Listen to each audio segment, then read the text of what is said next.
Good Sunday afternoon, almost early evening, folks. I'm Manny Vitale, host of My Fighter Award, and Manny Vitale's Wolfpack, and co-host of Music and Mayhem with my brother Skylar Ray. And we, as far as we being Lions fans, are not real happy. But you know what? Yeah, you can't win them all. And of course, I'm talking about our Detroit Lions lost against Tampa Bay, but you know it's all right. It's one game. We'll come back. We will win. So I just got done watching that, and today's been a pretty kick back, relaxed kind of day. Beautiful day. Got up nice and early, hit the gym, saw the gym family, got some breakfast. Got to go meet Ma at church. Towards the end of the month, every month we say have a mass. My father passed on February 18th. It was going on 6 years now, and we always have a mass for him towards the end of the month, closest to that day. And today was that day, so I went to church with my mom, which is always nice. And it was funny because after that, I had a little conversation with this little teeny tiny lady. And why do I say teeny tiny lady? Because I know someone who can't say something like, "Oh, this is small, that's tiny." This is no, it's got to be teeny tiny. I think it has something to do with her being 5 foot. Oh yeah, and a quarter inches, which five. I'm 5 foot and a quarter.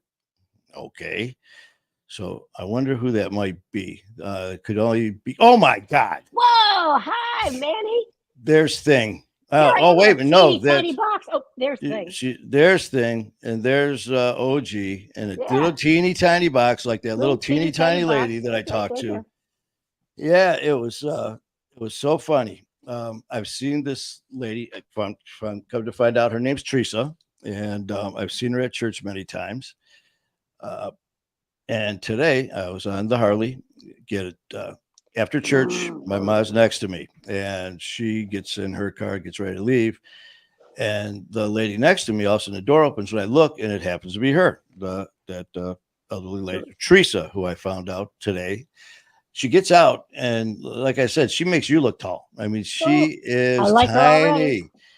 Yeah. And so I look, and she goes, "I like your bike." And here's, like I said, she if she was 4'8", I mean, she was just Wow. so we're talking, and she goes, "Yeah, my brother took me for a ride one time, but he forgot to tell me getting off the bike to be careful. I ended up burning my leg." And I Mm. mean, she's just chatting away. And we're talking, next thing you know, it's like 15, 20 minutes later, everyone's gone. It's just me and her talking about the bike and everything. And she goes, "Yeah." And obviously you could tell she was older. She's 90 years old God love her. and looked amazing. I mean, not a wrinkle. I mean, Woo. she was with it. I mean, just as sharp as a tack, just so nice. And she's talking about the bike. She's talking about the Lions. It was so cool, man. So yeah, so that was the What a start. nice way to start your day. Oh, it was so nice. And another nice way is seeing Amber. Can you see any comments yet? Amber's in the Hi. house. Hi, How you Amber. how Hey, you guys. doing, Amber? Happy was it Funday Sunday? Sunday. Silly Sunday. Shut up, Manny Sunday. Stop talking, Manny Sunday. No, Whatever you kidding. want to call it. And because this is again another one of those days where I said, you know what, we don't have any scheduled shows right now Nope. because we've got so much stuff that we've got to get ready for the upcoming shows that we kept certain days opened so we Mm-hmm. could do that. And so I could get prepared, do all these other things. So I'm like, not going live, not going live. Oh, well, let's go live. Here we are. Here we are. And it's like, you know what? It's that's fine. It's just it's I guess this is my new addiction, huh? We'll get Mm, rid of the one, and I tell you what, if you're going to have one, this is a good one to have because it's yep. just an absolute riot. But yeah, man, my little oh no, Oh, do you see who's here? oh, yes, yes. Let me see That looks like something. Boston 2%.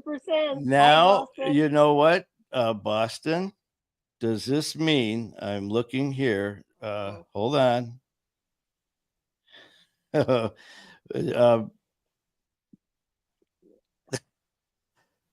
Eddie, I wish I had. Oh, I was just about to say, you want to come on? Are you He'll able send you to? a link. I'll send. I know a guy who's got a podcast, and if you're available, man, I'll send it over to you. Let's see, who's this? Who's checking? Send it to him anyway. See if he's brave enough. Okay, see, I would. There you go. Send it to him. Oh, you're good to go. Put him on. Here we go again, folks. I love listening to his Boston accent. He's got a Boston accent. You know what, though? Okay, Boston, I wanted to tell you, listening to you last night with Jamie, I didn't hear your Boston accent. Okay, oh, he saves that for us.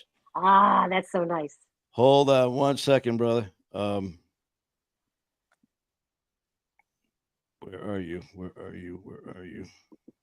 Where are you? Oh my God, you've lost him? Don't lose him. No, I didn't lose him, but it's not. Why is this not popping up here right now? Maybe you can't do it once you've gone live? Oh, hold on a minute. Hold on, everybody. Yeah, because you and Jamie were good last night. I just want to let you know. Sounded good. You know what, brother? Send me yours again, because for some reason. Oh wait, damn it! No, it should populate. Populate?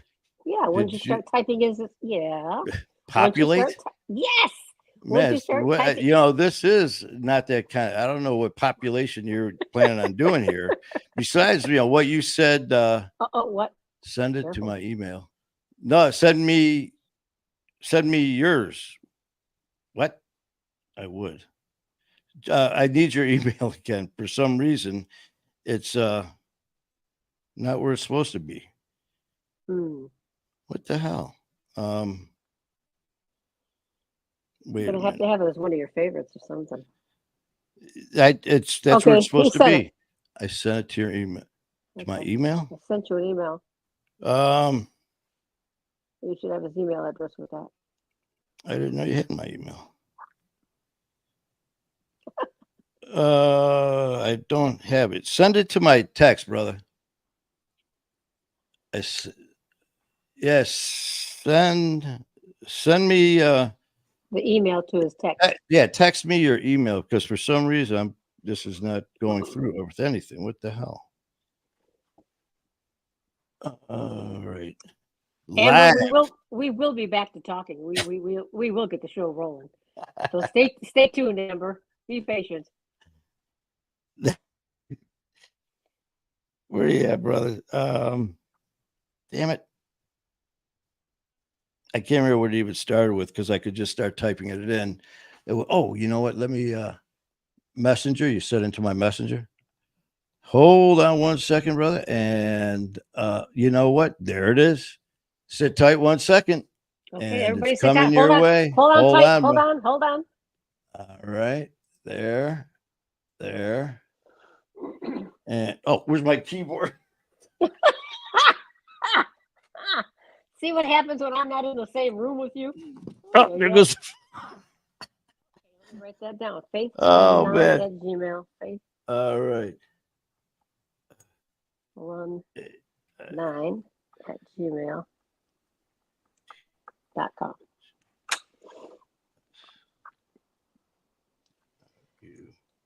See what happens when I have to come home and do my own laundry at my house? I leave you to your own devices.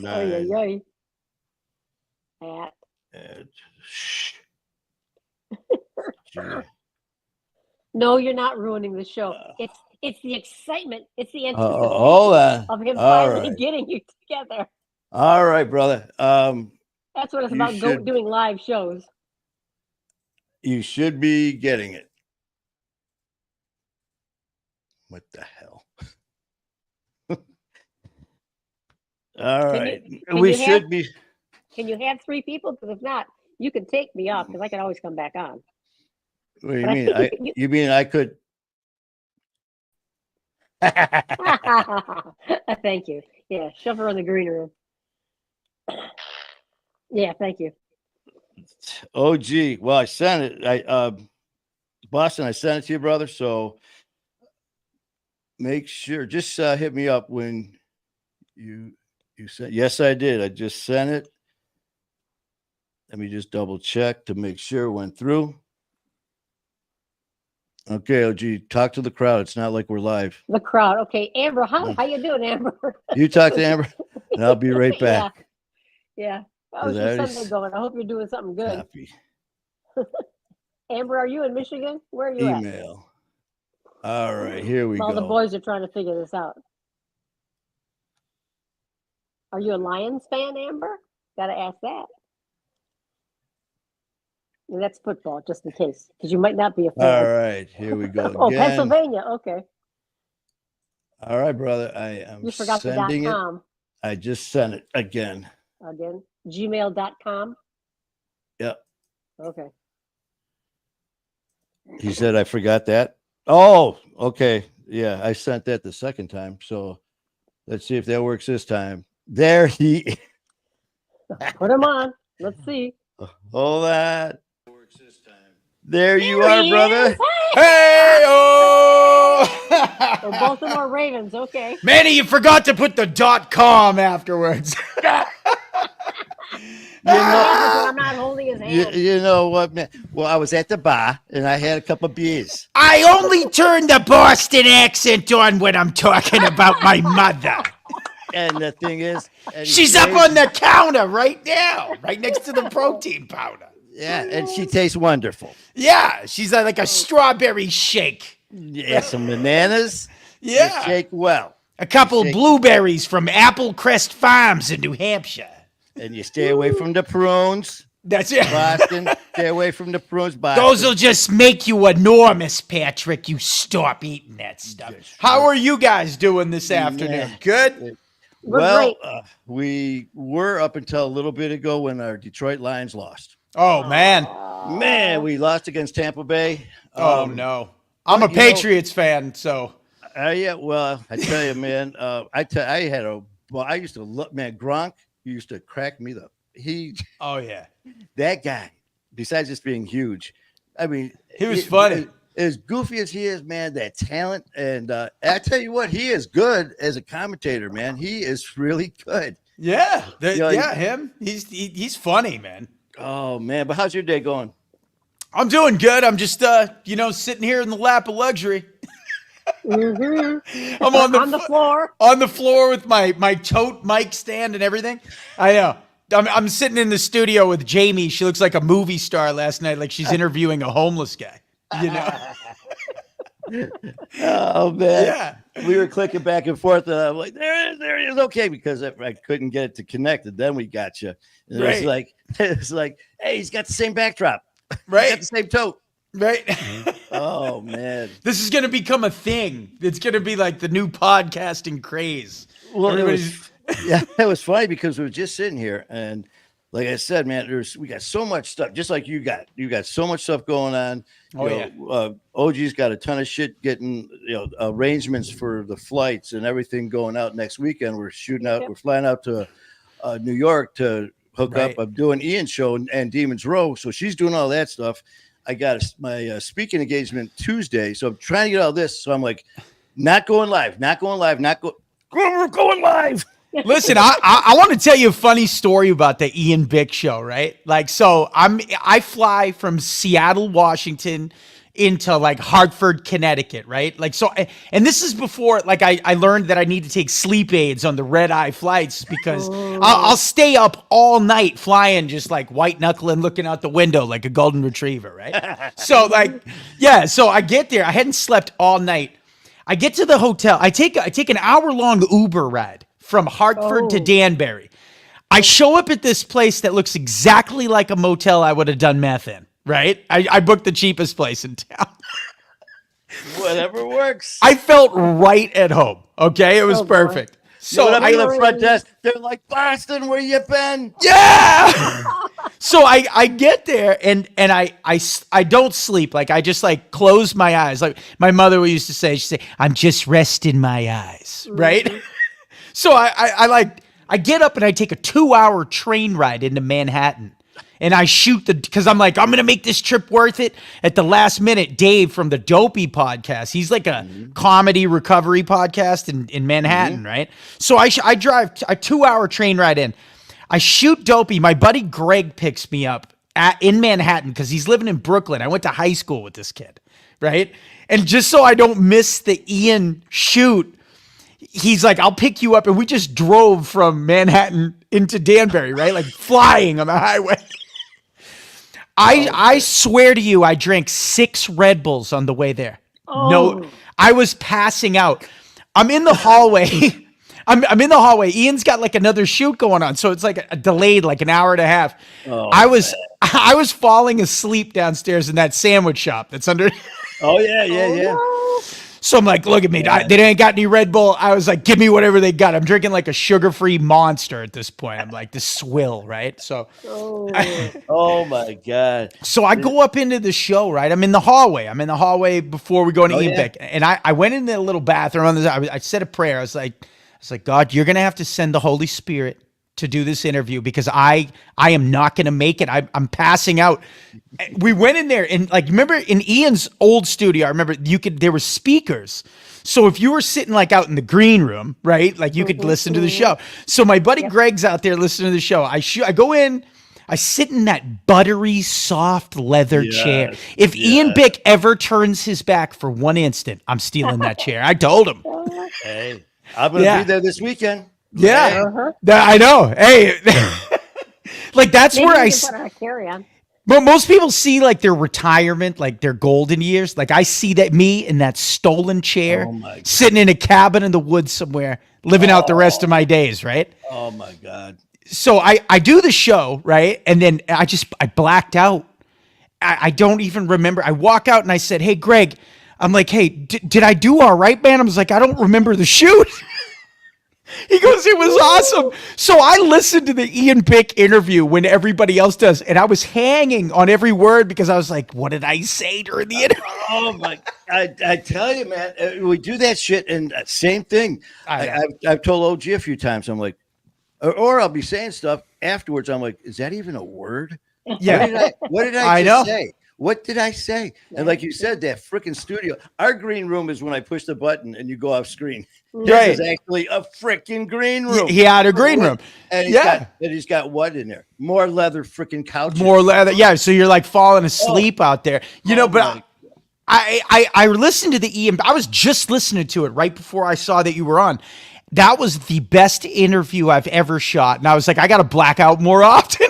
You know what? It's just like, because you talk about authentic, you don't give a shit what you're saying, what you say. I mean, you're not hiding stuff. You can't be any more authentic when you're just like comatose. It was super funny too. Like I watch it. I think I'm my own biggest fan sometimes. Like I go back and watch it. I'm like, man, that was a really funny interview, And it's funny, man. You say that. Like I said, when some of the people we just click, like we share the same story or our own stories, but they're similar. I mean, it's like, I know exactly what you mean. Yeah. I mean, we'll be saying this stuff, and there's times where I'll do a show, and afterwards I'm like, what did any of that mean? Or did I say did any of it make sense? Ian's a great interviewer too, right? Like, so we're talking about the mental institution, right? And I was at Vernon. I was at Vernon Supermax. Like that whole interview was supposed to be around how I did time in the state hospital, right?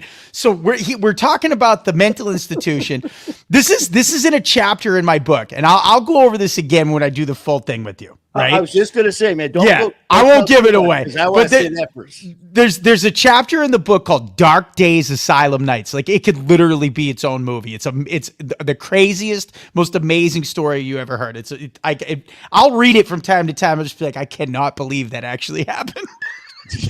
So like I'm at Vernon Supermax, which is like it's out in the middle of nowhere. It's like it looks like a prison. Like you're looking at machine gun turrets, everything, razor wire. Yeah, they're like drawing your blood when you go in to test you for everything under the sun. You're terrified, and then you get in there, and it's like a demonic daycare. It's like it's like part hospital, part prison, part demonic funhouse, right? But they have a restaurant.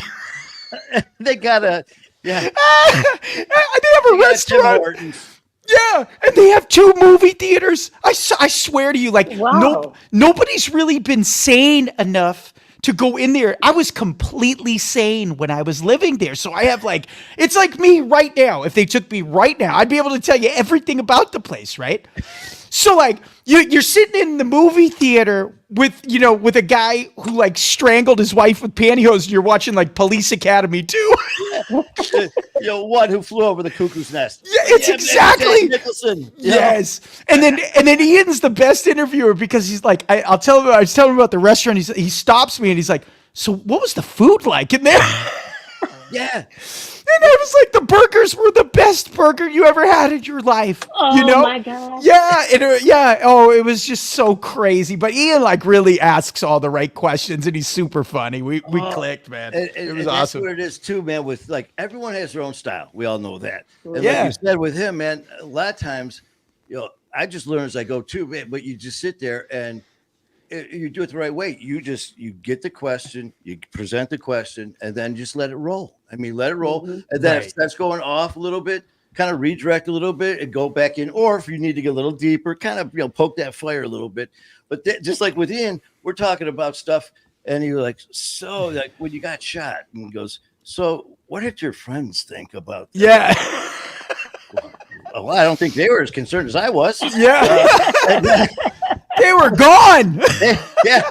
They left town. I was looking at the top of an ambulance, but yeah, it's so funny because he just an awesome dude, very quiet. I mean, but then like sharp, man. He'll sit there and he'll say something you just don't expect.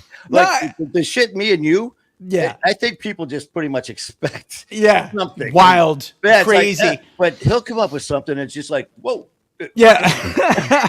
And it makes it that much better. Yeah, like I was just listening to in the beginning of the interview. He was asking me about my book, and I was like, "Yeah, it's on Amazon.com." And I'm like, "Actually, the audiobook's actually free right now."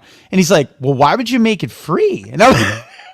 And he goes, "You don't want to jip yourself, do you?" And I was like, "No." I was like, "It's just a deal Audible got going. I get paid." And he goes, "Oh, okay." Oh man, that's what I love, man. He's a businessman. I mean, he is so. He is like his. I love the underdog. Like I love like the come from behind success story, and it's like he was incarcerated, and then he gets on TikTok. Right? Yeah. And he gets on TikTok and he's shooting videos from his car. And now he's like, a top 50 Spotify podcast. Like, I'm just like, what? It's like God's real. Anything can happen. Like anything. Anything can happen. And shit, we're living proof. Absolutely. Because, you got, him just like you explained. And then there's me and you on the show. Yeah. I was sitting there. I'm like, Chevy Chase sat in this chair. Yeah. You know what I mean? Yeah. I'm like, I watched Chevy Chase my whole life growing up. You know what I mean? And it's like, he sat in the same chair. The same morning I did Dopey. And like, I just watched on the airplane, I watched Nikki Sixx from Motley Crue and Jamie Lee Curtis doing the Dopey podcast. Yeah. And I was like, this is beyond crazy to me. Yeah. I'm in the top 10 Dopey videos on YouTube, like of all time. Like people loved the stories about the like meth and demons and all the stuff I talk about. It's like, it's wild, man. And the thing is too, with that, like, is when you get like when you get all the celebrities and the rockers and the stars and the athletes and all that, right? You got that platform. So of course they're going to you got the name, the notoriety. So it's going to draw a lot more attention. Right. You just get regular, normal people like us. Right. And then it's so much more relatable because some of our stories, we are not in these, mansions and private jets doing this. We're in this burnout van, I mean, we're not, but so people, I'm not speaking for everyone, but they're like, oh, okay. Yeah. You'll tell your story, tell my story. And people are like, yeah. Yeah. And you know what? I told on the Dopey podcast, because there were so many famous people who did that show. And I started talking about it. And I'm like, when I was growing up as a kid, I loved all the fat comics. You know what I mean? I loved John Belushi. I loved Chris Farley. I loved Sam Kinison. Like Motley Crue were like my heroes. Like anybody who was a complete drug addict, I idolized. You know what I mean? And it's like I believe that the stuff that we take in and the people we put up on pedestals when we're young, Like, well, you're listening to the Stones, you're listening to Motley Crue, you're listening to Guns N' Roses, all the other stuff, like all the movies and the comedians that die. It's like we emulate those people for some reason. The party lifestyle, you know what I mean? Exactly. And then you're like, I'm going to do it too. Oh, yeah. And that's just like when they were telling me about my story with my kidneys, liver, when everything shut down. They're like afterwards when they said, "Okay, man, you are going to live." So we're kind of joking a little bit with the docs and the staff and the nurses, and they're like, "Dude, I mean, you out-partied the Stones," and I was like, Yeah. "Hey, wait a minute, Yeah." So I know. but yeah, you sit there and you hear about their escapades, man. You hear about these, parties and these all-nighters and stuff, and then here, like you said, this is stuff that we see and we're like, yes, instead of the reality when we should be going, oh my God. Oh no. Right. That's like that normalcy, like Hard Knocks. I was doing Hard Knocks with Dave and Dan and Donna, and we were talking about, after the shooting and then after I got stabbed and all this shit, it was just like my thought was, to the club, you get all shit faced and do this, and then I know what I'm doing next, It wasn't get out of the lifestyle. It wasn't distance yourself. It was like, this is great. Yeah. And I told Dan, I go, isn't that normal? He's like, no. Right. No. Yeah, a lot of people have said my book like glorifies drugs, and I'm like, if you get that out of that book, like I told the exact horror of what meth addiction looks like, cocaine, like all of it. I went through everything, and it was like it brings you down to this animalistic level. But this is the thing I always told the truth about. If crystal meth addiction and all hard drugs, like if you just immediately lost your teeth and your family and everything, nobody would do it. It's freaking fun at first, and then the devil gets his hooks into you and destroys your life after it's too late. But drugs in the very beginning, kids, are fun, or else nobody would do them. They work for a while. And then all of a sudden you're like, that was a complete lie. And now this thing's the biggest monster I've ever faced in my life, and I cannot stop. Oh, and you just nailed it. You explained it perfectly right there, because you hear about it before that first time. We all had our first drink. Well, all of us are dealing what we deal with here. Our first drink, the first time using drugs, the first, there was that holy shit, because you hear these horror stories, but then you see these people who are your friends, and you're like, well, if they're doing it, and then like you said, that first time, that first drunk, it was like, that was kind of funny, silly, and weird. That was cool. That wasn't so bad. All of a sudden, it's like, all of a sudden you do that first line. It's like, this is great. Yeah. And it's like, now I'm going to party. Woo! You're like Ric Flair, Manny. Yeah. Oh, man. Yeah. Now Ricky's got his woo-wee. Yeah. Yeah. Woo! Yeah. And this is the thing, too. Like, I didn't say this in the book. I stayed away from my marriage and stuff because out of respect for my first wife and my children, right? But this is the thing. I got married at 25 years old. And I just thought that's what you do. I was sober just long enough to take some hostages to appear normal, right? Seriously. And then I get married. I relapse immedately. Like I think it was like right before the wedding. And I was like, don't worry about it. I'll be all right. And then I keep going, right? And then I worked in this career. And at one point I was like, I wanted to be Motley Crue. I wanted to do something greater. I started getting bored with living like the suburban. I drove a white minivan, for real, literally. Wow. Yes. And I was like a soccer dad and everything, but I was drunk every night. But I was like living on this island outside. Yeah, I was a soccer dad, right? I wouldn't even let you in my car, honestly, if you had a half a joint in your pocket, right? And then, who turned the lights out there? Oh, just and then, say, man, OG's checking out. She's like, these guys are nuts. Yeah, I'm out of here. So it's like, I get this boredom or whatever, and then I got beaten a bad business deal or whatever. Boom, everything goes away. I'm gonna save that for the other show. But sure. Oh yeah. What's the next greatest thing to being a rock star that you can get? You go into the drug world, and it's like this excitement. It's like now I'm a nighttime cab driver, okay? I'm a junkie, methamphetamine addicted cab driver. I'm rolling through the neon slime of the city. There is sex everywhere. There is just always somewhere to go at 3:00 in the morning. I was like meth game John Holmes out there, man. It was disgusting. Man. Yeah, and it was like the life, though. It was like, and you get sucked in, no pun intended. You get sucked into this. You get into this lifestyle. And it's like, what do you? I mean, you go from not letting somebody in your minivan with a half joint, right? And all of a sudden, you got Joker in the front seat with a pistol and a duffel bag full of stuff, and you're like, this is the craziest. You're like living. It's like Die Hard, Harry Potter, and 50 Shades of Grey had a baby on meth. You know what I mean? There you go, man. Yeah, it's a movie. And you're like, seems right. Yeah, right. Just like people when they hear some of the stories, it's like, what were you thinking? Well, it's just another Tuesday. Yeah. You know, this isn't like a special occasion. This was just a Tuesday. I used to tell myself insane things like on day 5 of being awake. And I used to say them out loud to people. I would say like, I'm living a lot more life than most people will ever live. I'll sleep when I'm dead. And, live fast, die young, make a good. Yeah, they're like, that's going to be in about 20 minutes. Yeah, you know what? Yeah, actually, I think you already are, brother. Yeah. Take your pulse. But the thing is, it's amazing how amazing we told everyone we were. This is the greatest. Who in the fuck are you? You wake up. That is not my ceiling. Yeah. It's like, where am I? My bedroom looked like a serial killer lived in there. There was like porn DVDs and thousands of empty bags of meth. I think there was some bullets laying around. You're like, what is this house of horrors?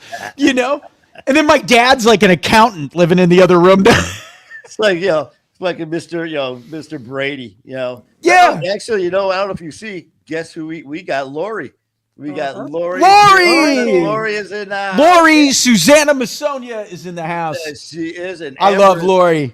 Amber's like, what Amber's the hell am I watching? It's like, okay, this started out. What the hell am I? I know. And you know what? I'm the most boring person now. Like, I live an exciting life, I guess. But it's like, I like to go to bed at 8 p.m. Like, that's...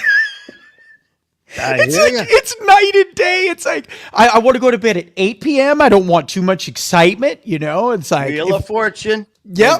Then we got Jeopardy, and then it's like, I'm gonna have some ice cream. If my dad was still alive, I'd be watching Matlock with him now and liking it too.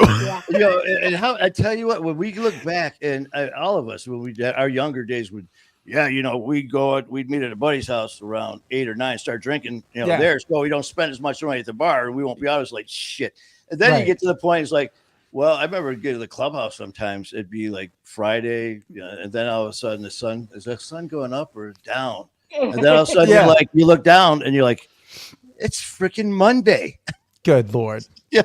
And then the guys you're with and all this stuff, just like, there's no shock. It's not like, oh my God, we were up 24 hours. That's it. Yeah.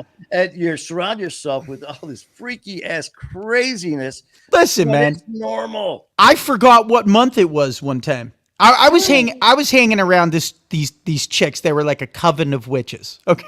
Oh. I was on this directions right now. Yeah. I was on this like website that I won't even name, and I met up with these people. That's absolutely the most insane thing you've ever seen. So you go to this thing, right? You go to this event, and it's at like a secret location. Yeah, it's a thing. And like you go to a bar, right, or a restaurant, like at like noon, and you go meet these people. And if they like you, you get an email. Like the next day, right? You'll get an email. It'll say, show up at this address at this time tonight. And this is where the gathering is going to happen. Okay. So I go. I get the email, and I was like loaded. And I get the email, ding, and I look, and I get this address, right? So I'm in the Country Club Estates, which is an upscale neighborhood, right? And it's across on the other side of the south side, which is way like this is where the mansions and stuff are. I'm like, this is gonna be awesome, right? So I go to this neighborhood, and I look, there's like nowhere to park, right? So I pull over. I'm like, this is crazy. It's like I'm like. This is like a Friday night, no big deal, right? But there's nowhere to park in this back street. Everything was packed. I start walking down the street, and I see people dressed like vampires and big high-heeled boots with stilettos, like clicking up and down the sidewalk. And I'm like, wait a minute. I'm like, it's not Halloween. I'm like, it's only July. But for a second, I was so loaded, I thought it might be October. Yeah, good and the Lord. thing is, this is serious. It's I like, wish no, I was I'm lying. not kidding. Yeah, I wish I was lying. And then what I saw at that party was I mean, all I'm going to say is there was a kid there dressed like a dog with leather ears on, and he would not break character. He was eating kibble, the whole 9 yards. He was a dog. He would roll over and let you pet his belly and everything. Sure, it was his belly. Yes. Yeah. You can't make this up, man. It's wild. Man. This stuff that I wrote about in the Meth Bible happens in every major city, every little town, every trailer park in between. Like if John and Jane on Main Street knew what lurked in the shadows of their lily white community, they would never leave the house, Manny. I'm telling you. Oh, it's amazing. And you know what? You've had just as many, I'm sure, tell you people when we talk about this, they're like, well, yeah, but we don't go to those areas, or we don't do this area. This area. Look out the window. Look next door. The most wild, dangerous places I've ever been and seen the craziest stuff were like the upscale apartment communities in the suburbs, because those are like where the drug dealers have safe houses. Like that's where they got the girlfriend who's on the lease. She's got good credit, and then there's like 15 kilos in the closet. And that's where that's a safe house. Like and it's like there's all sorts of illegal activity. People don't realize that these rings in the underworld, they have groups of kids that are like 18 years old. They just got their regular driver's license, right? They send them up and down the street just to rip your mail out of the mailboxes, and they're identity thieves. And then they go cash your checks. I've seen apartments like this, right? Where they're empty apartments. The sole purpose is for them to do identity theft, right? So I'm the wheelman driving these people, right? And they pay me in ice and everything. So they'll have like a shoestring, they'll have like a clothesline hanging from one wall all the way to the other. They have like, it looks like a shoebox, plastic shoe boxes full of this solution. They take the check that like grandma would send little Johnny, and they put it in this solution that takes the ink out. They pin it up on the line and hang dry it for like a day. And they got fans going and everything. Okay. Then they take it, they write it to the kid who's here. He's 18, just got his license. He takes it down to the grocery store and cashes it in his name with his ID, knowing he's going to get busted. He's like a crash dummy. This happens every day.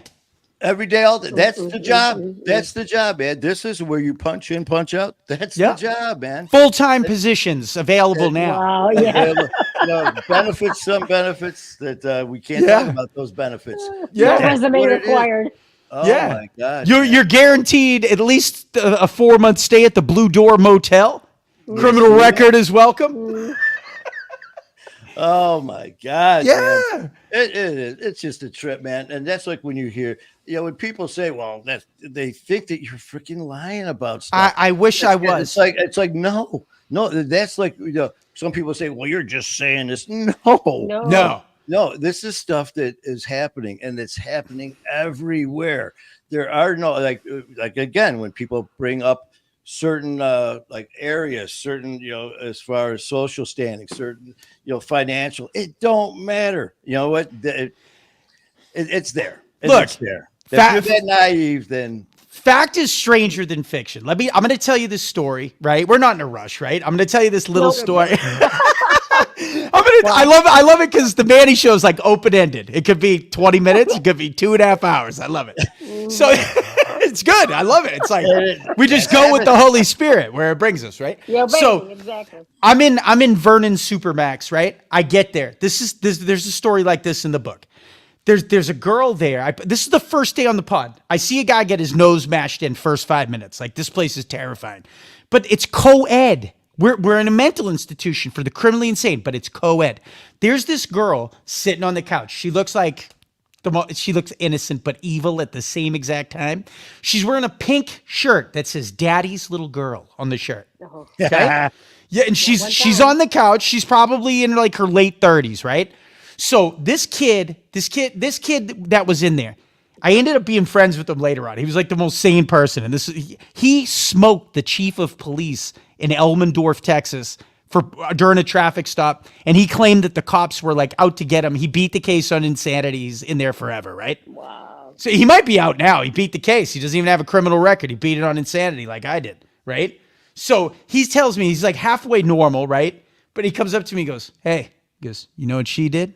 And I was like, what? So the guard, like, or the staff, they're not supposed to talk because of HIPAA rights, but they know everybody's paperwork and cases, right? And then they'll whisper to you, and be like, hey, you know what he did? You know what she did? Like they're so bored in there. They want to, stir things up, right? Oh, you got to poke that fire. Yeah. So this girl is in there and this kid tells me, he goes, well, what happened was she had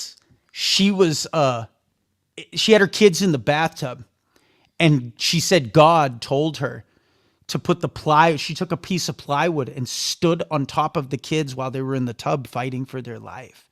And she unalived the 2 kids, right? This true story. This is a real person. So then there's this other guy. And he was this black dude who played organ in the church piano in the institution. This is a real story, okay? Right. So I find out that his MO was he unalived like 10 or 15 prostitutes from Louisiana all the way down to Texas. And his MO, when I did the Ian Big show, there was people in the comments. They're like, I know that guy. My sister works at Vernon. Yeah. So it's a real story, right? So this guy would hit the chick over the head with a bowling pin, and then he'd stuff dead birds in their mouth. And that's how they figured the body count. Like that was his thing. That was like his calling card, right? So he's in there, and then you got Daddy's little girl. Okay. Mm-hmm. Now he's a Satanist who plays organ for the church. Like we'd be in the chapel and he's like Antoine LaVey from the Church of Satan. And he's like, he looks super evil. So we're sitting there and I'm like, I would walk out of the church service half the time because I'm like, this is like church on acid. It's just so bizarre. I can't. So one day, I don't know how it transpired, right? But Daddy's little girl and the Satanist organ player, prostitute unaliver, right? They must have bribed staff or something because there's a million cameras around. Like you'd have to do this as an escape. But anyway, she turns up pregnant. Oh. So they're behind the walls of a maximum security mental institution for the criminally insane. And now they're having a serial killer baby together. And they help her. Yes. I mean, talk about Chucky. I mean, come on, man. Yeah. I mean, shit, and they moved the guy. They moved the guy. There was like so many of those women who worked there having relationships with the patients. Like real life is stranger than fiction. It really is. The scary part of that is that happens not only in these institutions, man, anywhere where you have patient care, anywhere where you have staff like that, you hear about this. And it's just like, well, how can you get away with that? Well, one, you're dealing with a person who's maybe, depending on the medication they're on, you're dealing with doctors and nurses and staff who have access to medication. Throw them under. You've got all this right here. And people are like, this can't be happening. Yes, it can. And yes, it is. Look, I work with this guy all the time named Dr. Jerry Marzinski. He's brilliant. And he speaks out about all like the medication and everything. And he wrote this book. I got it over here. I was just packing my apartment. I read this guy's book and then now I work with him all over the world. Like I do shows. He got me on a show in Paris and like all kinds of stuff. And he was a doctor in the institutions and the prisons, right? And he would talk to people with schizophrenia, meth addicts, everything. But he said like the long-term effects of those antipsychotic drugs, like all the stuff that they put you on, the Seroquels, the Prozacs, like everything they put you on in there. He goes, when they do the autopsy of somebody who's been in there like 8 to 10 years, he's like, their brains are the size of walnuts. And he's like, they don't tell you that in the commercials. No, but side effect, your brain's going to be the size of a peanut M&M. Yeah, but you know what? You're not as crazy. You're not as what the outbursts are no longer what they used to be. It's like because you have no more personality. Don't you love those two? And they got this is just on commercials. Like now, you'll watch it and like take this, it'll change your life.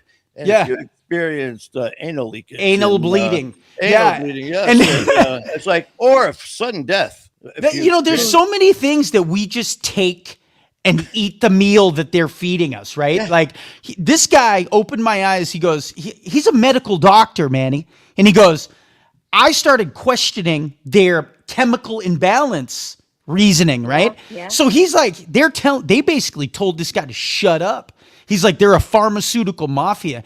He told me, he goes, I started asking questions like, okay, chemical imbalance, what studies have been done and what chemicals are out of balance and how do these substances that we're giving people, these medications, how are they balancing the chemicals? Do you know there's not been one study ever on chemical imbalance that's come back? Like, it's not real. It was something invented by the pharmaceutical companies and they put it out there, and it's just something people don't. Oh, I have a chemical imbalance, and then all of a sudden you don't question anything because it's almost like you're scared to.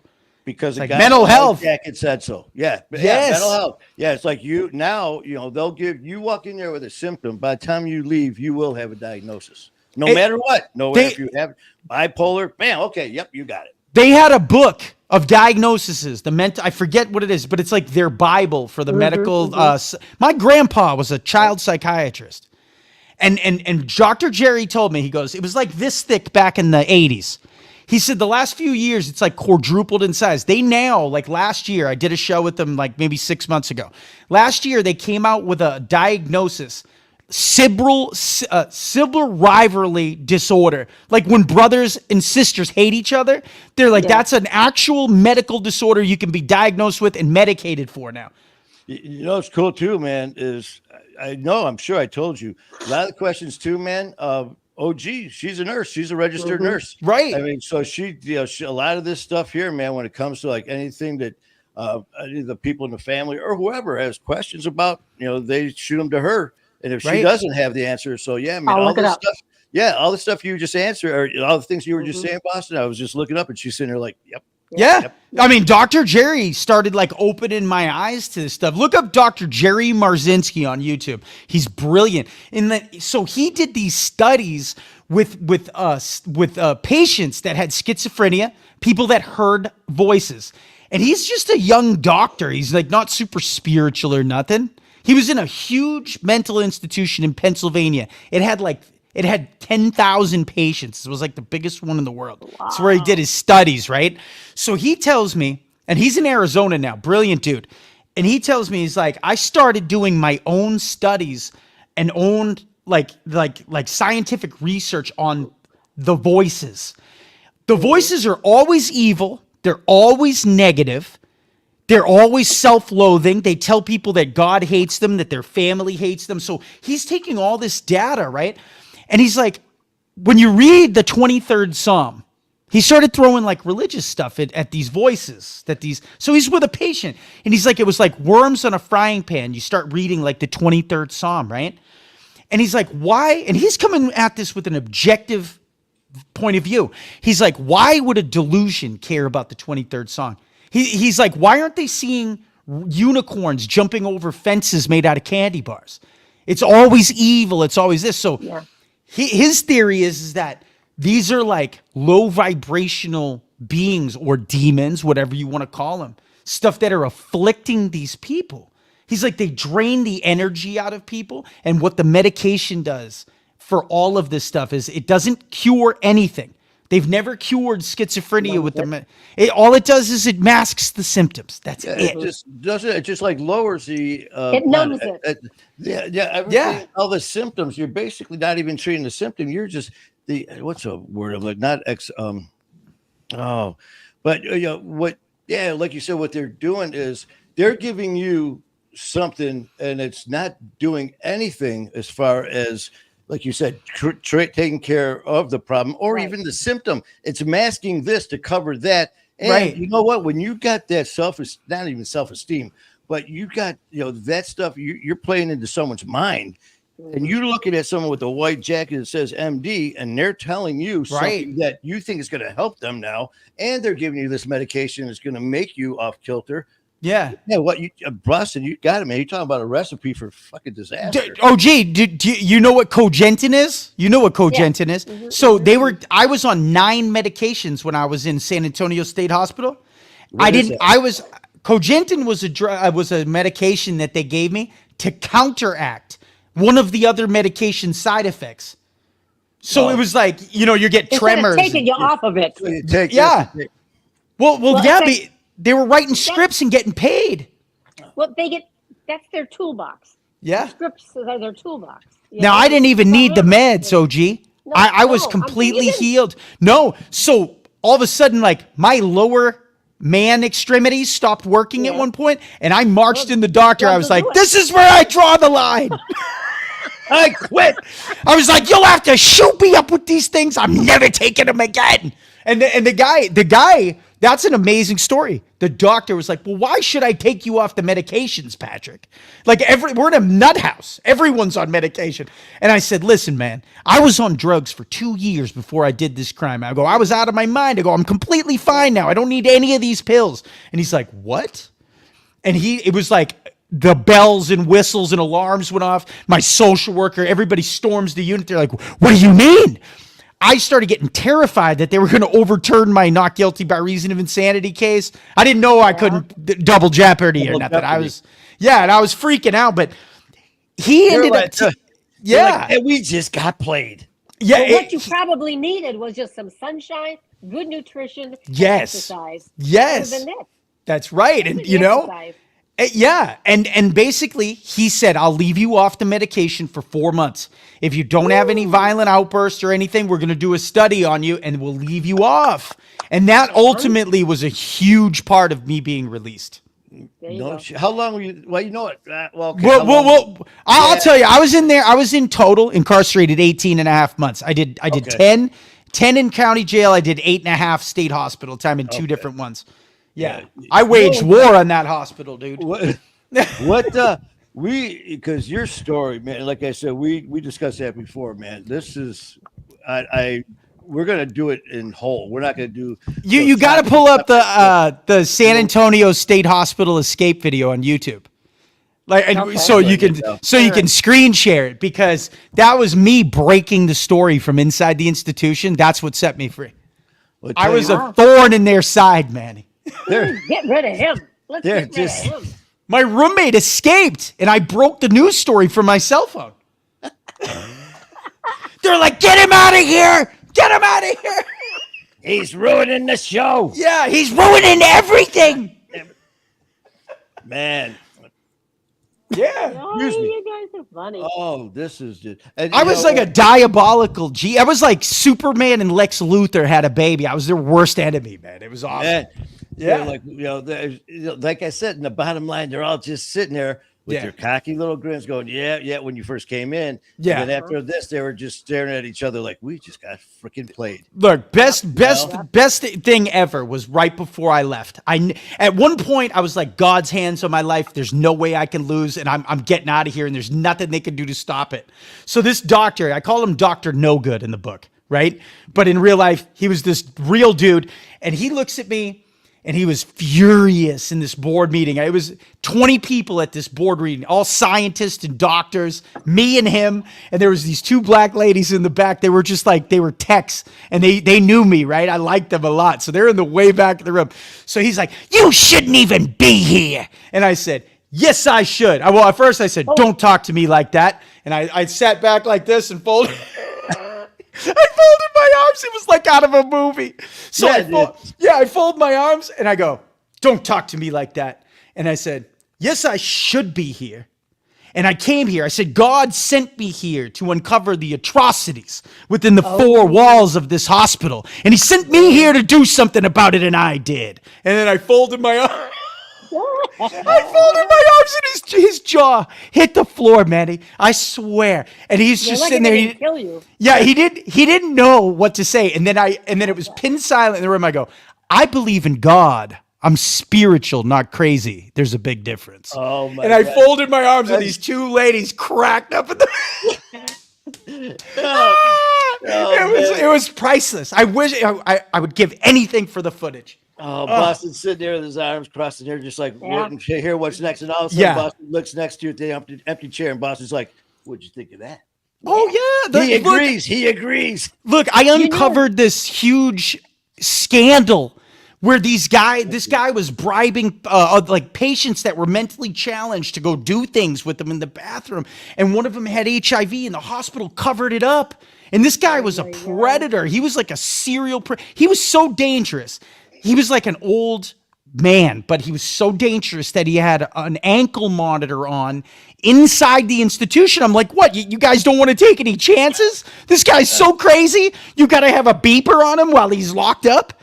And they covered it up. So what I did was my ma, this is my ma, you guys know by now, right? I'm going to send you a big care package, Patrick, with 14 bags of M&Ms. So I took the kid to the side who I knew was one of the victims.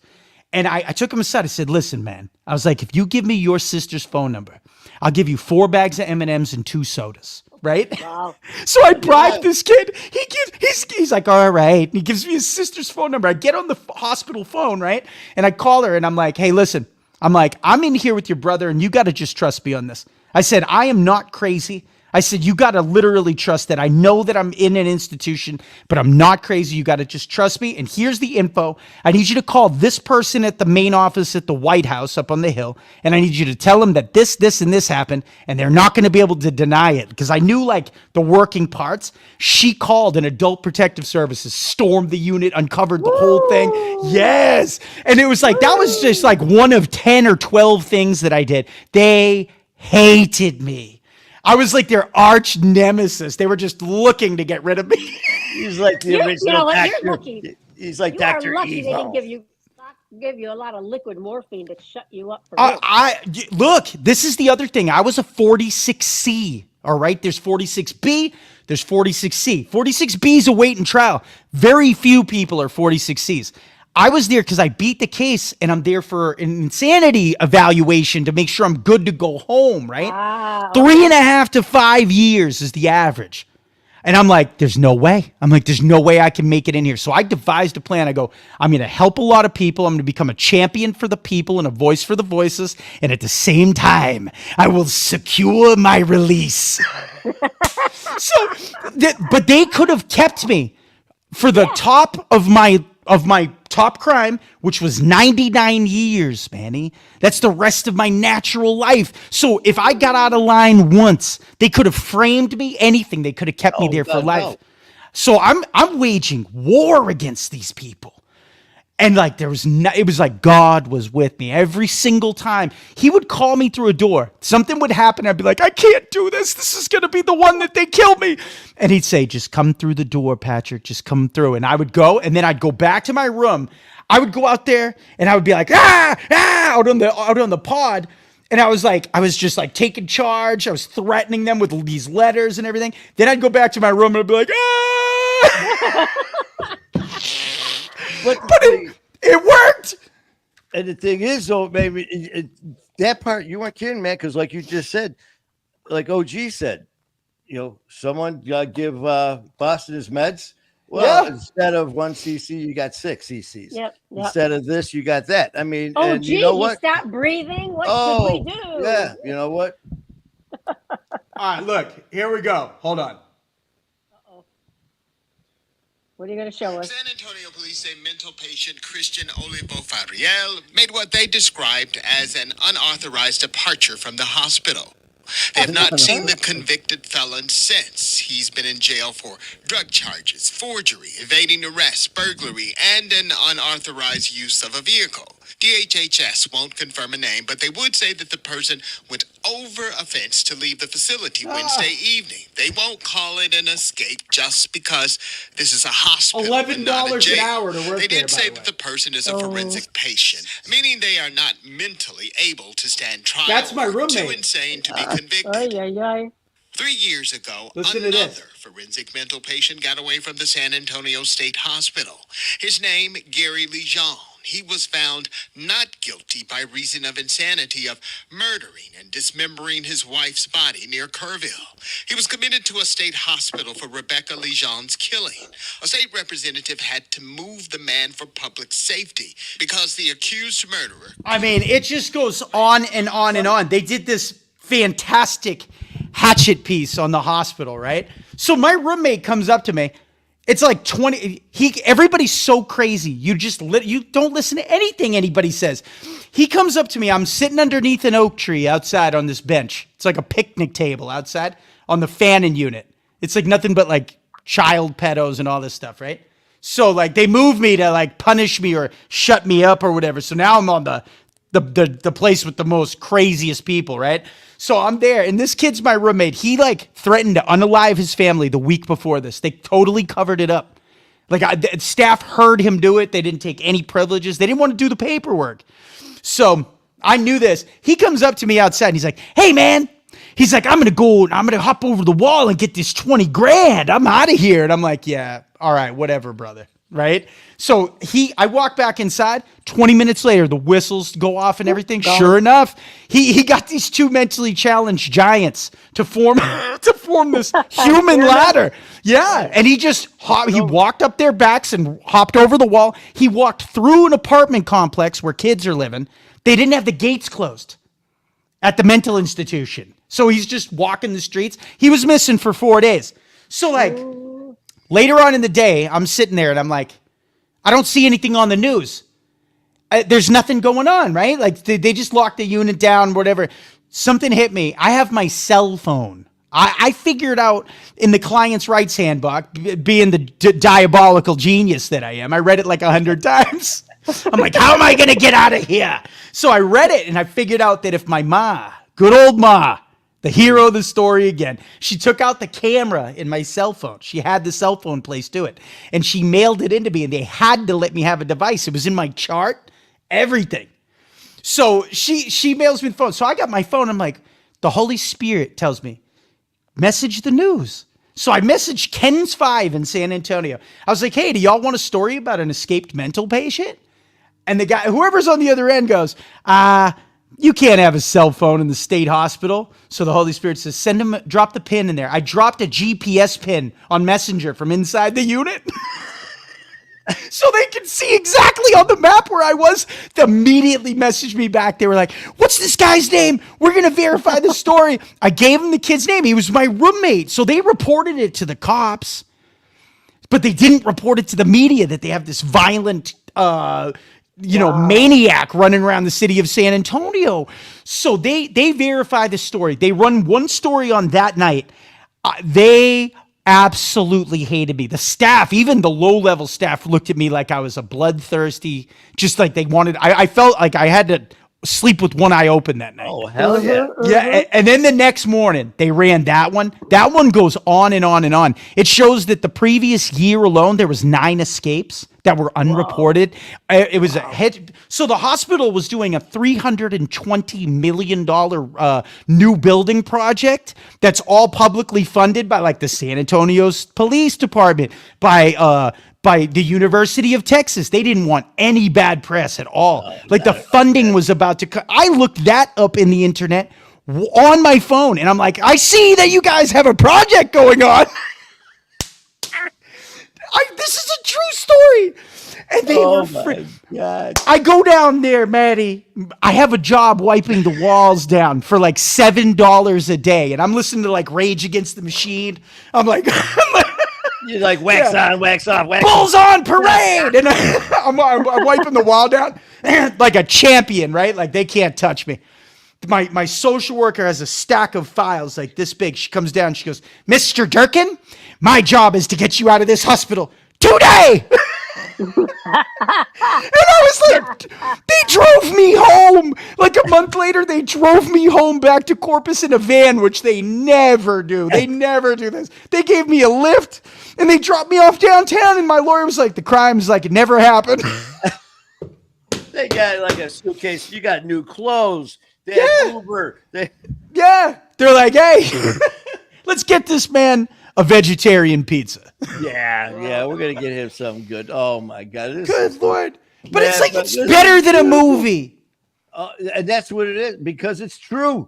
You know, and then, you got, oh, my. Is that hospital still open? That's San Antonio State Hospital. Listen to this. They were getting 11. Oh, yeah. They're alive and well. Each patient back then in 2020, they were getting $1,150 a day per patient. So I start doing the math and I'm like, oh, I see what this place really is. They take mentally ill people out of the jail system who they're making $180 in jails and prison, right? They deem you with a mental illness. You get wrapped in the system, which most people never get out of. You're like an earmarked piece of meat, like a cattle. They make $1,150 a day off of you from the state per patient, 40 people per pod, 7 pods. Do the math. Damn. It's multi-millions, right, every month. And the medications, every person's prescribed 8 to 10 medications on average. They're getting paid for every single one. It's a factory farm of just diabolical evil. I mean, they were strapping people down, over medicating them. They just pass away and they just, something must have happened. They call the family. Like, you're not even a person. All your civil rights are completely stripped. You are not a U.S. citizen in there. No wonder your brain ends up the size of a walnut. Yeah, they need to keep you like, they need to keep you zombified so that you can never, like, I would highly doubt, I bet you they went and changed the law at the state level about cell phones being allowed in there. Oh, you know they did. Oh, But yeah. you know, it's right now, boss. I'll guess who wrote this. I'm looking right now. Yeah, let's see it. And this person asked, "Are you, boss?" It says Boston. Are Yeah. you on witness protection? LOL, LOL, LOL. Do you see who it is? No. It's Lori. Oh, it's Lori. Lori. Yeah, I'm moving to an undisclosed location in Alabama. Yeah, and with this person named Lori. What a Yeah. coincidence. And then poor Ginger. I don't know if you can see this, OG. Poor Ginger's like trying to figure out what is going on here. Talking about a mental institution. Yeah. Oh we're- my god! And the Yeah. thing is, too, man. I mean, right now people are probably jumping on here thinking, right now, What that is this? we're making fun of shit, and that's not what we're doing, man. This is real life Real. things that are happening, and you're gonna hear the whole story with me and my brother Boston Yeah. when we do the show. I That's was in San Antonio State Hospital. It's off military. Yeah. This is happening right now in real life. And guess what? It's happening in every state under the flag of the United States. We are the richest country in the world, and we have a broken mental health system. And that's why there's tent cities lining the highways going into every major metropolitan area, and nobody can get treatment, nothing, because at the end of the day, they are pocketing trillions of dollars it's worldwide. Show me the money. And now, Boston, Lori, just to let you know, Lori said she just ordered no trespassing signs. That's right. Board up the windows, Lori. Wait, actually, now she just posted, "Who's Boston?" Yeah. I'm just kidding. I know. I'm looking at the comments. Ginger, Oh, Ginger. you're Ginger. What'd she say now, Lori? You're killing me. Oh, that's Ginger talking about Lori. Ginger, welcome to welcome Yeah. to the show. Oh, gee, I went to go get therapy one time. I was gonna give it a shot, and I told the therapist like most of my life story, and this was the response. It was like they sat back, they put their hand on their chin, and they're like, "Well, first, I just want to say I'm really sorry." I'm beyond professional help. Yeah, and then that was it. And then they sat back and they folded their arms. Yeah. I'll tell you. I got some medication for you. Oh, Yeah, I got some good. Yeah, I know. Hey, you got any Adderalls in there? Yeah, I'm like, some of the moments of my life, out of all the grief and heartbreak and horrifying things, like some of the one-liners I got were priceless. I wouldn't change a thing. God. You know what? And it's funny too, man. You get these comics and these actors who have writers who feed them great material. Our shit is real. Real. We know who wrote it. We did. Yeah. Right now, Ginger just wrote. Where did she go? It said, Hi, Kelly. I fit right in with this. And Kelly's here. Hi, Yep, Kelly. Kelly's here. Kelly's in the house. Listen, I'm gonna show you this one real quick. Hold on. I got another. This is a good one. Hold on. Let's see. Let's see the sound. Hold on. I'm gonna start it over. Hold on. This is worth the wait. Trust me. Okay. Hey man, we ain't going anywhere, brother. This is the one. This is my arrest video. Okay. This is me at the McDonald's. This is the moment that This is the moment where it all turned around. All right, hold on. I got that big back. Just last night, the report of a shirtless man inside holding a knife and yelling at customers. And he also took food without paying. The man was arrested after officers were able to convince him to lay down his knife. And after the incident, luckily, no one was hurt. But There this you go. man has now been identified as 36-year-old Patrick Christopher Durkin. He's charged with robbery and aggravated assault with a deadly weapon. Police say that he tried to force his way into a nearby home earlier in the evening, and then he'd actually broken into another home where he stole a flat screen television. I really didn't steal a flat screen. I actually threw my flat screen over my neighbor's fence. I gave them a TV. Okay. Those were misleading reports, channel 10 and 6 and 3. Thank you very much. But they beat the cops to the arrest, so I wouldn't be surprised. Oh man, well that's just it too, man. It's just like, hey, we got the story first, but you got it wrong. It doesn't matter. Yeah. We got it first. Manny, when I got to Nueces County Jail, I swear to you, under anything good and holy, they nicknamed me the Hamburglar. Oh no! All I took was a $3 burger. Like, I just poked my head in the door and I was like, "This is not a robbery. Everybody get up out of here." And they ran out the restaurant. I went and got a burger, poured me a Coke, and just sat down and waited for the cops. My rap sheet looked gangster, man. It was like aggravated armed robbery. And then here he is sitting there with a freaking Happy Meal. Yeah, three counts of aggravated assault with a deadly weapon, 2 to 20 each, 5 to 99 on the robbery charge. I'm like, are you kidding me?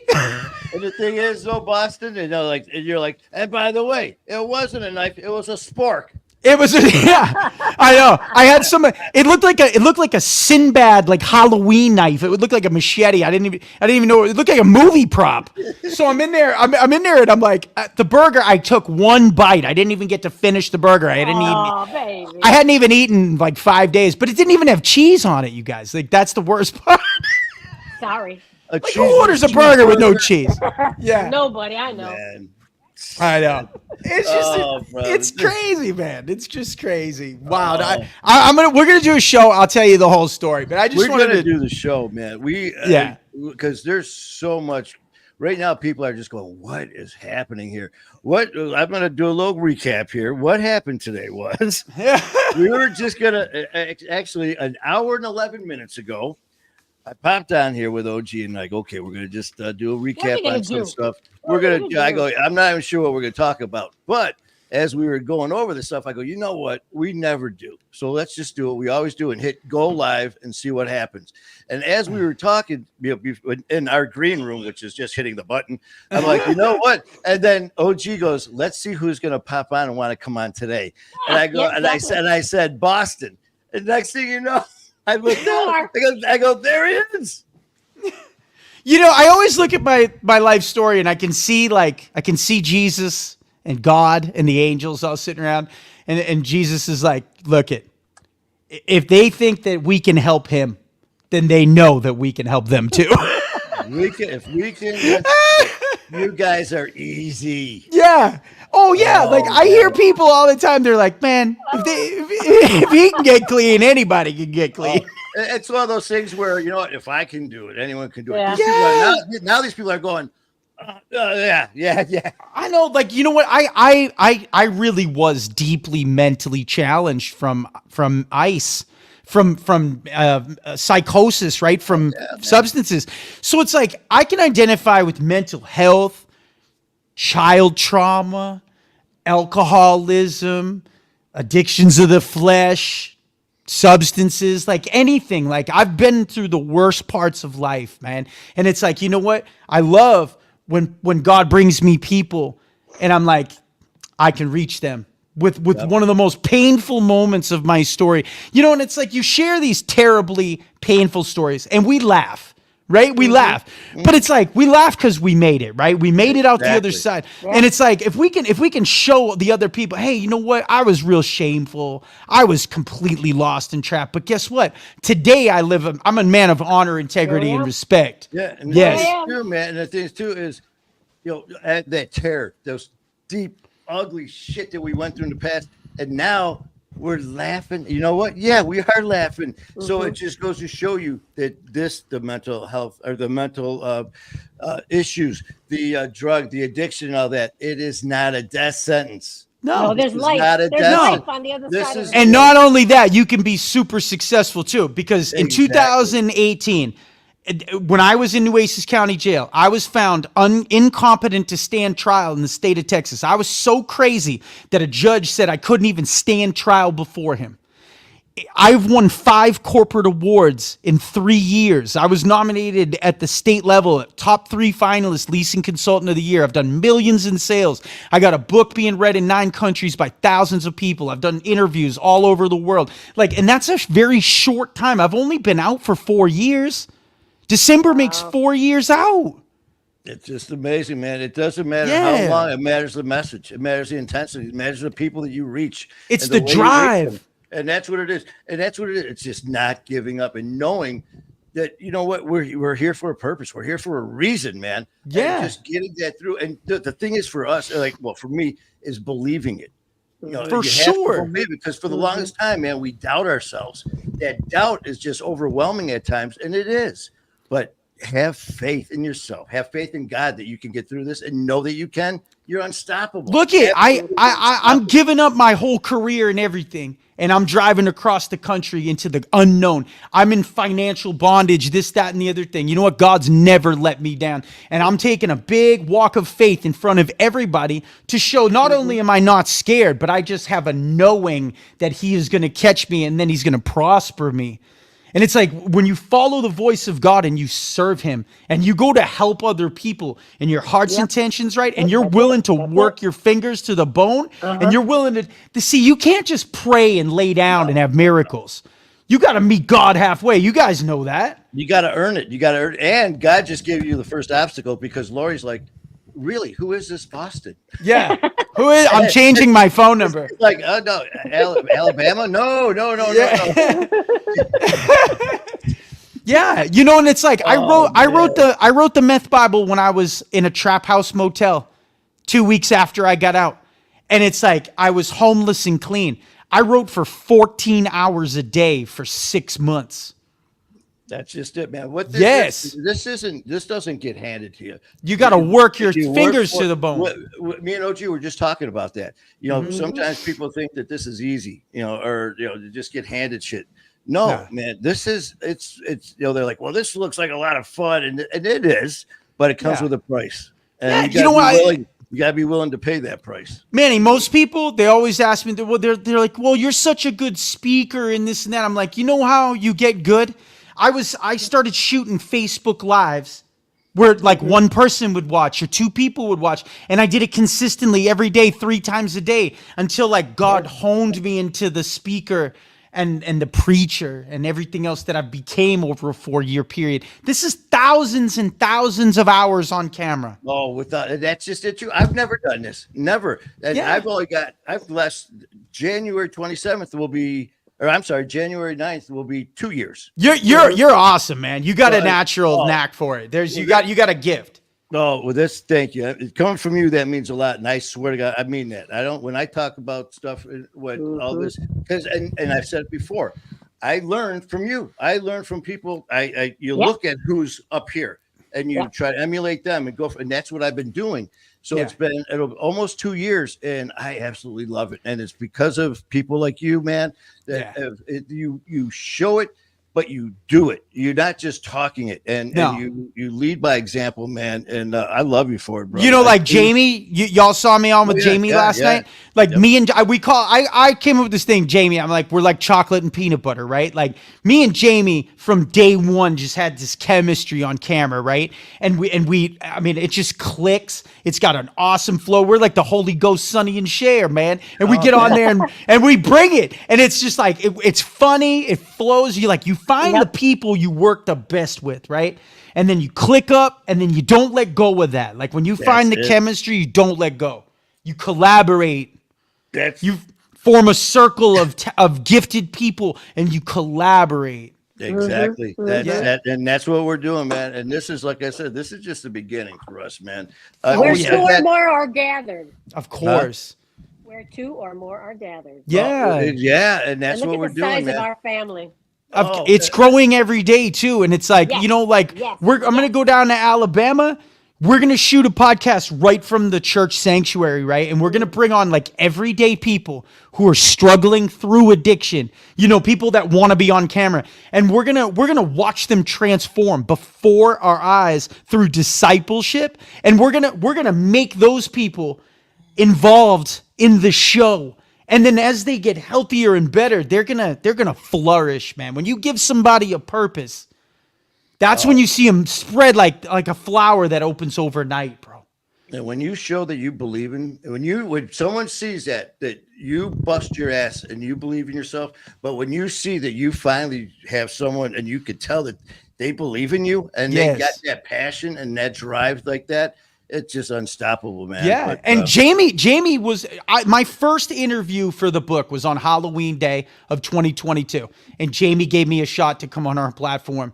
And I will never forget that. Like, that changed my whole life. And that video went viral. We did a million other ones. But it was like she saw something in me and believed in me. And it's like, we're supposed to pass this thing on. Exactly. And bring people onto your platform and give them a voice. That's exactly. Yep. And that's, you got to, be used to this, because this is, me and you are going to be doing this from now till the day we take our last breath, brother.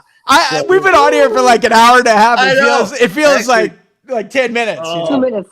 And actually, you know what, man? We are going to have to cut this short. I know. I almost said we got to cut this short. For us, it is cutting it short. Yeah. I know. Man, I tell you, man, thank you so much. Thanks, man, for brother. coming on again. You know, I love you. I mean, like I said before, man, this is your platform. I'm on, you're on. I was just laying down doing nothing. I'm like, man, he's on. I ran out the room. I said, let's go. Well, I tell you what, man, the 22nd is when you start your journey. And I just realized that the 22nd, when I'm going to be in New York doing Demon's Row and Ian's show on that That's day. awesome. So when we get back, when we get done with the shows, I'll hit you up when we get done with both shows, and we'll do your show that night, the 22nd, when you leave. Okay. So we'll promote that as we go. So we'll be doing 3 shows that day. Okay. Perfect. Oh, man. Boston, I love you, man. I love you. OG, thanks again. This is going to be, this is the future, man. This is only the beginning. Yes, it is. Boston, love you, man. Be I safe. love you too. All right. We'll talk to you. I'll see you later. Bye. That was fun. Well, I told you, remember, I was like, I don't know what we're going to talk about. Well, Ginger, Jokes to go. Ginger, Ginger. Lori, Amber, Kelly, whoever else that I can't see. I'm looking. Welcome to the show. Yeah. I mean, this is what I've been pushing for to do. Not just I don't want ordinary ever. And I want to touch people on so many different levels where we are going to be hitting people to make them laugh. I want people to cry, to think, to go to places where they don't want to go, but they have to see what's really inside. And, that's what my goal is. And being, with having, you as the admin and running this thing and keeping, me semi-sane, I appreciate it. I'm busy. But, and then, Boston, Ian, Joe, all these shows, Skylar, all these different shows that we're doing here. Like I've had people ask, that looks like so much fun. And it is. Trust me, it is. But it is, trust me, it's a lot of hard work. And like me and Boston said, man, you got to you get out what you put in, and you give what you get, and you get what you give. And I love this. I love doing this. And I tell you what, it means a lot for me to hear him say that, hey, he sees me and he comes on. He wants to come on. That for him to say that about that means the world to me, and I don't take that lightly. And you blend well. Oh my God, it was just like back and forth, and he just cracks me up. He is such a good man. I mean, you look at the different levels between different guests, and then you look at I see Lori there when Lori's show, and you're not comparing shows, but you're just everyone's style, everyone's different, and that's what makes it so unique, and that's what makes it so good, because people that are watching are going to connect. If it's not with me in Boston, it might be with me and Lori, or Lori and Ginger and Kathy, with comments, with things that are said. We are family, and we're not going to stop. If we can't do it this way, we're going to try that way. If we can't do it that way, we're going to come up with another way. But I am exhausted, man.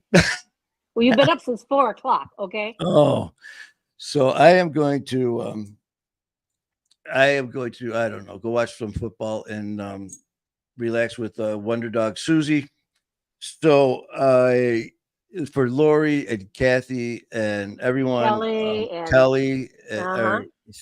thank Yeah. you for popping on, And and welcome Ginger. to the insanity that you just witnessed. Yeah. And since we are talking about that, I almost forgot.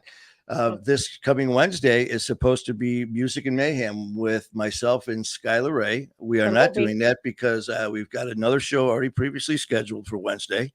So tomorrow night at 8 o'clock, we will be live with Music and Mayhem with myself and Skylar Ray. Mhm. So please join us tomorrow. I will send a promo out tonight sometime and tomorrow. So please join us. And as always, too, man, join in the conversation. And OG will be working the board so we can answer the Yeah, questions. I'll be there tomorrow. As Yeah. I've said many times, you are never ignored. It's just what you Mhm. can see when we have like that back and forth. It's so hard to go from that over to a conversation and a comment, answer that, and then jump back into that conversation at that intensity. That's my job. That's OG. That's my job. So okay, well, before I totally lose my voice, It's going. yep, it's going. So OG, thanks for all the insanity and Mwah. And controlling thank you, it. I should family. say. What a beautiful family you have. Thank you, My Fighter We War. have. Thank you, Wolfpack. Thank you, Mhm. Music and Mayhem, and thank you to all the other families Yeah. that have come on, and for the ones who have allowed me to come on and share our story and our platform as well. You guys are always welcome. I've said that since day one. We're an open, open platform to help Mhm. anyone with a voice that wants to be heard. So, all right. Okay, so Boston, wait a minute. Boston, go start packing, continue packing, and then take a nap. 'Cause Take a you nap. burned it. Yeah, and I'm You going to burned take a nap and then get ready for we got Music and Mayhem tomorrow night. Mhm. Fan on Tuesday night. In person at the church. In You'll be there. person. And I'm speaking at Fan on Tuesday night. Wednesday, Kate from Fan will be on our show live. Mhm. And either Thursday or Friday, I will find out from Kat from Silver Patrol doing her Mhm. show. Mhm. And then maybe taking a day off before we fly out to New York for Gotta fly. I'll be on Demons Row on Sunday with Sos the Ghost, and also myself and Ian will be doing a show as well. And now later on that night, myself in Boston will be doing a show later on Sunday night. So we're doing where it's going to be, it's going to be a busy Sunday. I'm gonna bring you some throat lozenges because you're gonna need them. I'm telling you. All right. Again, all you guys, love you guys. Thank you for everything. OG, thank you. Bye, guys. And I will see you in the morning. Okay. Bye. All right. Bye. Good. All right, guys. Again, thanks to OG, thanks to Boston, thanks to all of you. It's been a fun day. It's been an hour and 27 minutes. And I tell you, great time. So thank you guys again and love you. Keep fighting the good fight.